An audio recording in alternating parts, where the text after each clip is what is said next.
నమస్తే, welcome to our channel. Pulivendula Ontimitta ZPTC ఉప ఎన్నిక పోలింగ్ పై వైసీపీ అధినేత జగన్ స్పందించారు.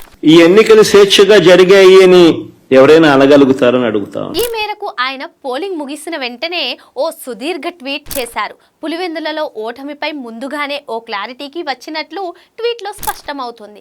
సాధారణంగా రాజకీయ పార్టీలు కౌంటింగ్ విధానంలో తప్పులు జరిగాయని అనుమానం వస్తే రీపోలింగ్ లేదా రీకౌంటింగ్ కోరతాయి. కానీ జగన్ మాత్రం పోలింగ్ పూర్తయిన కాసేపటికే రీపోలింగ్ అని డిమాండ్ చేస్తూ ట్వీట్ చేశారు. ఈ సందర్భంగా కూటమి సర్కార్ ముఖ్యమంత్రి చంద్రబాబుపై జగన్ తన అక్కసు వెళ్ళగక్కారు. పులివెందుల ఒంటిమిట్ట చిన్న జెడ్పీటీసీ స్థానాలని వాటిని లాక్కునేందుకు కూటమి ప్రభుత్వం ప్రజాస్వామ్యాన్ని అపహాస్యం చేసిందని జగన్ ఆరోపించారు.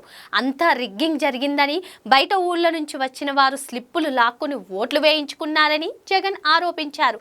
2 చిన్న జెడ్పీటీసీ స్థానాలను లాక్కోవడానికి మొత్తం ప్రభుత్వ యంత్రాంగాన్ని, పోలీసు బలగాలను వాడుకుని ఇన్ని అరాచకాలు చేసి గెలవాలని చూస్తూ దాంతో సాధించేది ఏముంటుందని పులివెందులలో ఓటమి ఖాయమని జగన్ చెప్పకనే చెప్పేశారు. ఈ సందర్భంగా 2017లో జరిగిన నంద్యాల ఉప ఎన్నికను సైతం జగన్ గుర్తు చేసుకున్నారు. 2017 నంద్యాల ఉప ఎన్నికను ఇదే తరహాలో గెలిచారని, కానీ ఏడాదిన్నర తర్వాత అదే నంద్యాలలో వైసీపీ గెలిచిందన్నారు జగన్.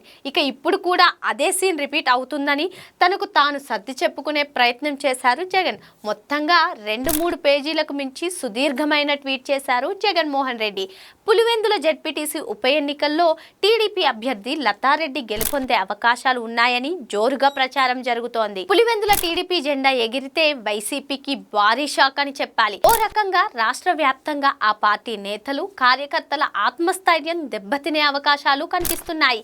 ఇప్పటికే కీలక నేతల రాజీనామాలతో సతమతమవుతున్న వైసీపీకి మరింత మంది గుడ్ బై చెప్పే అవకాశాలు మెండుగా ఉన్నాయి.